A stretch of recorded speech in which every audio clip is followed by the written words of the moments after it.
Бұл жерде менің енді Әсемге өзімнің нақты бір конкретно мен мына жерде ренжіп отырмын. Бұл жерде енді бүйтіп созып айтпай-ақ қояйын енді. Бұл жерде мені қабылдап отырып мен енді үйтіп жеке мына эфирде барлығы бір жақсы болып көрінгенмен бір жеке өмірде басқаша.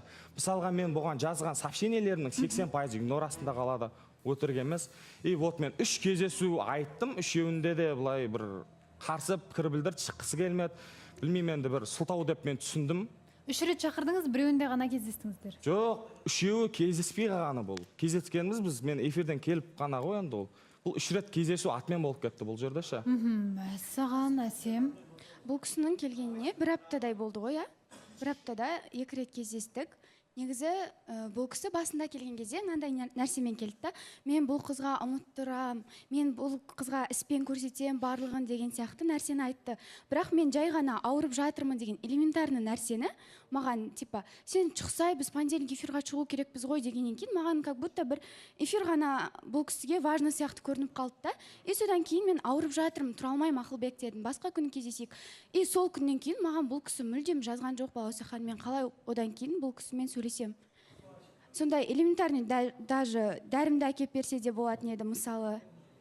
Сондай нәрсе ғой. Балаусахан. Іспен дәлелдеймін дегеннен кейін енді бұл кісі де тура басқа кісілер сияқты сөзбен просто мына жерге келіп енді ренішін айтып отқаны барлығы еркектікке жатады деп ойламаймын мүлдем. Ринат. Ақылбек, ассалаумағалейкум, қош келдің. Уағалейкум ассалам. Ақылбек, негізі мен сен осы жерге келген кезде мен саған айттым ғой, сенің үмітің ақталмайды деп. Өйткені бір емес, 2 жігіттің бірде басын қатырып жүрген адам деп. Сол күні мысалы деймін да, сен ауырып жатырмын дейсің да, Әсем. Сен бірақ ұпучук барғанда сыртқа киініп шығып, сонымен TikTok сурет екенсің. Ал өзі үміткерің сені кездесуге шақырса, сен шықпайды екенсің. Просто мына жерде Балаусаханым, Әсемге қарап не істейтін болсақ, просто өзінің үміткеріне неуважение көрсеткен несін көріп тұрдық та бұл жерде. Қай күні сыртқа Именно ауырып отқан күні. Айтайын Балаусахан. Сенбі күні. Жауап берейін. Мен ауырған күнім суббота күні болды. Суббота күні кәдімгідей мен үйден шықпай мүлдем солай ауырған болатынмын. И воскресенье күні таңертең маған Әділет жазды. Не істеп жатсың деген сияқты, үміткеріңмен сөйлестің ба деген сияқты жазды. Я сөйлестім, мен ауырып жатырмын деп едім. Осылай айтты деп Әділетке айттым. Сосын үйде жатсам маған Әділет звондап тұр. Мен кеп тұрмын, шықшы дейді. Содан кейін дәрілерін алып келіп тұр екен, бір 5-10 минутқа далаға шығып дәрілерді алып, одан кейін обратно үйге кірдім болды. Демек, Әділетпен сөйлесу болған ғой? Әділетпен, дос ретінде біз былай Instagram желісінде, негізі WhatsApp. Жоқ, ол кісі сіздің ауырып жатқаныңызды қайдан біледі, үйіңіздің мекен жайын қайдан біледі? Біз алдында пятница күні шыққан кезде барлығы осы жерде Нұржан Бекзат барлығы мені үйге жеткізіп салған болатын. Вот сол кезде мекен жайды біліп алған. Ал оған дейін, яғни келген кезде енді сөйлесу болған шығар? Сөйлесулер болды, Олсан. Қалай, қандай сөйлесу? Дос ретінде ғана андай артық әңгімелер болған жоқ біздің арамызда. Сөйлесу.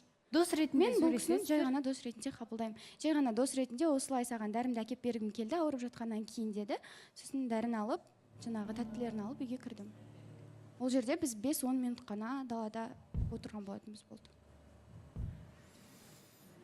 Мен енді Ақылбектен сұрайым. Ақылбек, сен жұма күні негізі 2 күн кездесу болды ғой сендерде? Кездесу болды, мен эфирдің сыртына күтіп, Әсемді алып кеттім. Одан кейін бұл өз достарымен қыдыратын саған айтпай неге жалпы? Сол біз Нұрайлым үміткермен болды. Біз үшеу емес, бұл жерде вообще 4-еу болып кеттік ше. Аяқ астынан жоспарлар өзгеріп, и сол таныстық бір сол әңгіме бар, тамақтанып болғаннан кейін бұл кісі бір жерге бір тамақтануға кетем өзімнің жалпы осы қатысушылармен бірге деп айтылды. Ол жерге негізі Ақылбектің өзі апарып тастады. Мені айттым, мен осындай қатысушылар бар, оның ішінде Әділет те бар, барлығын айттым. И қаншада қайтқанымда бұл кісіге жазып жібердім, мен үйдемін, болды, үйге жеттім деген сияқты. Бұл кісі оның барлығын біліп отты. Жәнібек. Қайырлы күн баршаларыңызға. Ақылбек, ассалаумағалейкум. Енді негізі Әсем әбеден үміткер келіп отыр ғой. Бағанада айтты саған, мысалы 1 емес 3-4 рет отмена болды депші негізі. Бірақ сен көбінде сенің тарапынан бір қаламаған сияқтысың. Ал мына жерде айтып отырсың ғой енді Әділет біздің ұпа сенбі күні келді деп. Ол ғана емес, одан да бөлек сендер мысалы бәрі қатысушылар болып, тағы да бір мейрамханаға бардыңдар деген сияқты, қымыз аттыңдар деген сияқты. Неге сол сияқты осылай Ақылбекке уақытыңды бөлмедің? Неге Әділетке бөлесің деп біздің жап-жақсы үміткерге бөлмедің? Неге Әділетке бөлесің деп айтып жатсыз? Ол кезде біз қатысушылар барлығымыз бірге шықтық. Сол кезде отырдық, қайттық. Келесі күні Әділет өзі келді маған. Мен оның келетінін даже білген жоқ. Маған звондады да, мен дәрі әкеліп тұрмын, шықшы деді. Бұл жерде мен әділетпен бір жеке кездесіп екеумізде жеке әңгімелер болған жоқ. Получается оғанға дейін де сөйлескен болып тұрсыңдар ғой сендер. Оған дейін бізде сөйлесу болған жоқ. Әсем, сіз өзіңіз Ақылбекке жазып бір рет болса да іздедіңіз бе? Балауса ханым, мен бұл кісіге жазған жоқпын. Бұл кісі сол мен ауырып жатырмын дегеннен кейін, шыға алмаймын дегеннен кейін. Жоқ, оған дейін. Оған дейін бізде сөйлесулер болды. Мен каждый раз болды. қайда баратынымды айтамын. Кездесуге де мен сыйластық ретінде бір рет емес, 2 рет шықтым Балауса ханым. Білмеймін, бұл кісі мына жерге келіп енді ренішін айтып отырғаны бір орынсыз көрініп отыр маған. Мына жерде кәдімгідей, ой, мен іспен істейтін жігітпін деп қандай қылып.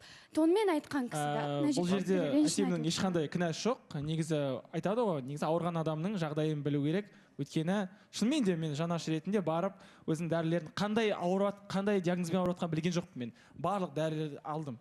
Тамақ болсын, бас болсын. Ол да шақырған жоқ. Өйткені мен мекен-жайын білдік, өйткені балаларды апарып тастадық. Иә, наоборот, басына шықпайын деді. Мен айтамын, мен алып қойдым, енді шыға ғой, аласына кіресін обратно деп. Сосын обратно кіріп кеткен болатын. Ал одан кейінгі сөйлесулер, ештеңелер болған жоқ. Сіздердің араларыңызда достық. Иә? Достық. Керемет екен, достарыңыздың бәрі. Және де сіздерге бір ескерту деппін ғой. Ескеретін жайт, мысалға, біздің еңлік деген Дориямыз, мысалы кешеде ауырып қалған жағдайда, иә, біздер үйіне барып, Ақерке екеуміз жаңағы несін, дәрісін, тамағын бәрін апарып берген болатынбыз. Мен сондай жанашыр адаммын. Баласахан, негізі сұрай салайыншы, Ақылбек, қалайсың, родной? Мына жақта отырмын. Четверг күні кездесу болды ма сендерде?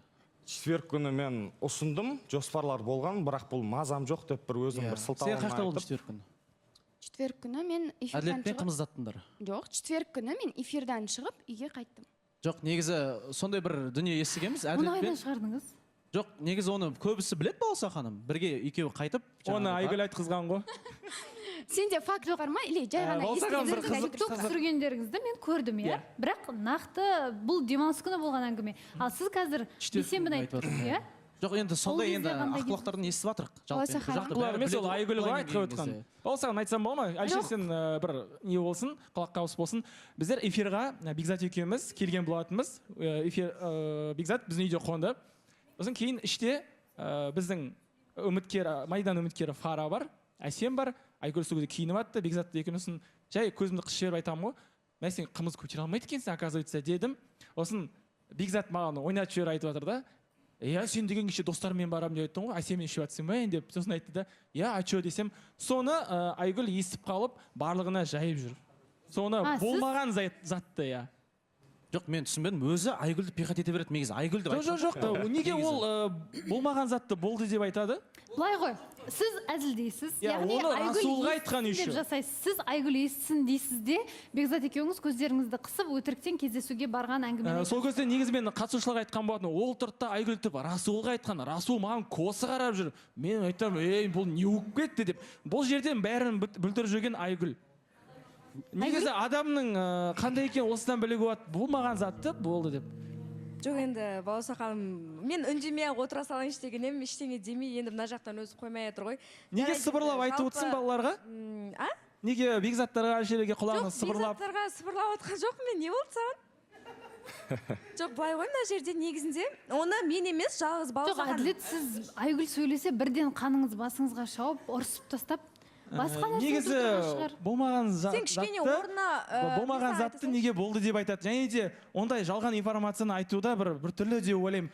Қараңызшы, Әлішер айтты, бейсенбі күні екеуі шығып. Әлішер өзі болған да жоқ. Ол қалай ол бұлаяққа жетеді ол зат? Егер Әлішер Айгүлден естідім десе, онда Айгүлден сұраймыз. Қазір ғана сыбырлады Балауса ханым, көріп отыр. Құлақтарды не істедің Балауса ханым? Мен деп айтпа деп айтты. Өйткені Әлішер жақсы сөйлейді ғой. Оны мен айттым негізі. Иә, Жәнібек. Мен айтқан болдым. Жәнібек, сен вообще болған жоқсың, құдай-ай. Жоқ, бүйтіп айттым. Упа, мен бүйтіп айттым. Қымыздатты, және де келесі күні бәрі бірге барып, мейрамханада бірге болды деп Балауса айттым. ханым, мен осы жерде дәлелдей аламын. Сол күні, четверг күні, мен өзім достарыммен қымыздатқанымды, өткен спортсмен достарыммен. Ал егер де сол зат өтірік болатын болса, сені қыдырған өтірік па? қай жерде қай күні? Өтірік, конечно. Біз қатысушылармен жүрдік. Қатысушылар, былай істейікші, тыныштық. Балауса ханым, мына Былай ғой, жерде естіген бірінші нәрсем. Әсем, Ақылбектің реніші орынды ғой. Негізі, иә, орынды бар. Балауса ханым, бірақ мына жерде мынандай әңгіме бар ғой. Бұл кісі маған кездесуде, сөйлесулерде бір андай тұйық адам екен, менімен қатты ашылып сөйлей салмады. Еще андай да бар да, кішкене бұл кісінің жағынан андай жасандылық көрген сияқты болдым да.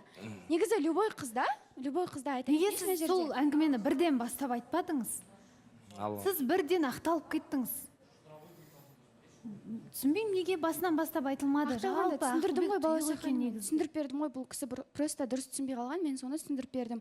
Мына жерде енді келіп алып, мен деген іспен көрсетем деп айтқаннан кейін, хотя бы бір доставка деген нәрсе де бар ғой, солай бір дәрілерімді жіберіп, солай істесе де болатын еді ғой. Жоқ, бұл кісі маған ренжіп қалып, түсінікті деп одан кейін маған 3 күн бойы жазбай, мына жақта үміткерлерге ренішін айтып, сөйтіп жүрген. Дәрілерін берді делік, бұл кісі сізге ұнап кете ма? Сізге басынан бастап ұнамай тұр ғой бұл адам. Неге соны басынан бастап ашып айтпайсыз? Бұл менің типажым емес. Немесе біз бірінші кездесуде мен түсіндім дегендей. Ал сіз қазір осы артық әңгіменің барлығының не керегі бар? Бұл адам былай жасады, бұл адам былай жасады, маған дәрі жіберген жоқ дегеннің. Қанша жақсылық жасаса да ұнамайтын адам ұнамайды. Өзіңіз біліп тұрсыз. Мәселенің басын содан бастау керек, содан бастап айтылу керек. Ал әділет дәрі әкелмесе де, ол есік алдына шығу болатын еді. Ол дәрісіз келсе де, әсем есік алдында тұрым, шық десе, шығатын едіңіз. Жоқ, Баласаханым. Жай білейін деген. Шықпайын деп айтқан бұл кісі, хотя бы сыйластық ретінде дәріні аласашы деді. Содан кейін ғана шықтым. Жоқ, Баласахан негізі айтып кетейінші. Ақымақ деп ойлайтын Закан айтып кетті. Жаңа просто андай ғой, шынымен де бұндай достық деген мен білмеймін. Адам деген заранее сөйлесесің ғой, бұл кеп тұрмын деді, шық деді, бұл сұрау керек, әсем, сен кіммен кеп тұрсың? Бұл жалғызым деген кезде, иә, жалғызым дегенде сен шықпауың керек еді. Сен білдің, палеон бұндай әңгіме шығатын. Және де енді Ақылбекке сұрақ, сен сол дүниені көрдің ғой? Жаңағыдай саған шыққан жоқ, саған мазам жоқ деді, бірақ кімге әділетке шықты, екеуі TikTok түсірді, ақақу күлді. Сен сол дүниеге сен көзқарасың қалай болды негізі? Мен уже сол тұрыстан бастап, мен уже өзімнің бір бұл негізі мен әсемге өз ауырып жатқанда да мен барып сені қанша күту керек болса да күтем деген әңгімелер мен тараптан болды. Яғни ол жерде мен дәрісін алып бару менің ойымда болды. Бірақ бұл айтып бітіріп ала салсам, айып етпесең. Болды ғой енді. И жаңағы енді сол күні енді осы Уфучикпен кездескеннен кейін уже мен түсіндім барлығын. Енді бұл кісі мені бір менсінбеушілігі болып тұр ма, мен түсінбей тұрмын. Бұл енді бұл кісі маған қатты ашыла алмады дейді. Мен енді қасында Нұрайлым еріп ала берсін, мен қайтып ашыламын. Нұрайлым деген кім негізі? Біздің Нұрай ма? Да, мысалға Нұрай екінші кездесуден Нұрайлым үміткермен болды мысалға. Олар бізге мешайт еткен жоқ қой? Сөзін аяқтап ала салайын енді бір енді. Айтып алыңызшы. Енді өзімнің мен енді бұл келіп тұрмын жасаймын дедім, бірақ бұл кісі маған повод бермеді. И мен ары қарай бір жалына беруге де бір батылығымды көрсетуге де мен жігіттігімді түсіргім келмеді мына тұрысташы. Жоқ, Баласахан, мен айтып кетсем рұқсат па? Қайырлы күн, Ақылбек, қош келдің. Бағанадан бері енді кім Әсем мен Әділет достыққа жауып отыр ғой. Негізі кеше Әділетке үміткер келген кезде үміткерді жерге қаратып жіберген болатынбыз осында. Әділеттің бір сөзінде айтқан болатын. Мен негізі үміткер қабылдауға дайын ба, дайын емеспін ба? Маған Әсем ұнайды деген әңгімесі болды ғой. Болды ондай әңгіме. Біреу ұнайды деп, бірақ жоқ, арасында айтып қалды. Әсем ұнайды деп айтпаған болды. Мен отырмын ғой жерде жынды емеспін ғой. Баласахан, мен айтайын болма. Жалпы енді бұл жерде андай бір жасырын кездесу болып тұрған жоқ қой деп те қарастырсақ болады да. Бұл себебі Упучукта өзінің бір сторисіне салды, Әсем де салды деген сияқты, бәріне напоказ көрсетіп тұр деген сияқты ғой. Бұл жерде бір сомнение ұстайтындай бір зат жоқ деп ойлаймын, Баласахан. Және Әсемнің бір көңілі қалып енді бастапқыда Әсем бұл баланы сынап біраз уақыт солай жүрді деп ойлаймын да. Енді келіп өзінің бір ренішін айтып жатқан сияқты болып көрінеді. Негізі осы кісі жаңағы кімнің үміткеріне, Нұрайдың үміткеріне, оказывается, айтып Әсем туралы жаңағыдай жалбасын айтып сөйтіп жүргеннен кейін Әсемге ол нәрсе ұнамай қалған сияқты да. Баласаханым, Әсемнің өзінің бір аузынан естіп қалған болатын, сондай бір үміткерге өстіп айтып жүр екен мен туралы деген сияқты, бір қыз сияқты артынан бір ренжіп жүрген сияқты болып көрінгеннен кейін Әсем сізді бір жігіт ретінде бір қарастырмаған сияқты деп ойламайсыз ба жалпы? Ол жерде мен әңгіме болды осы эфирдің сыртында, тек менің сезімдерім бағаланбай жатыр дедім. Ол енді неге сіз оны Әсемнің өзіне келіп айтпайсыз? Неге ренішіңізді өзіңіз айтпайсыз? Мен Әсемге айттым, мысалға, әр жазған мысалға сәлем деп жазам, и маған обратно сәлем деп жазады, бірақ леп белгісімен ол өте өрескел. Вечно бір ренішіңізді ғана білдіре беретін сияқтысыз да, бірақ тірлікпен бір істемейтін сияқты болып көрінесіз. Упучук сияқты бір Упучуктың алдына шығып кетіп, сол дәрілерді алып барсаңыз, мүмкін Әсемнің бір ойы бір өзгеретін бет деп ойламайсыз ба? Енді мен сөздеріңізді бөлейін, бізде дәл қазір жарнамадан кейін жалғас.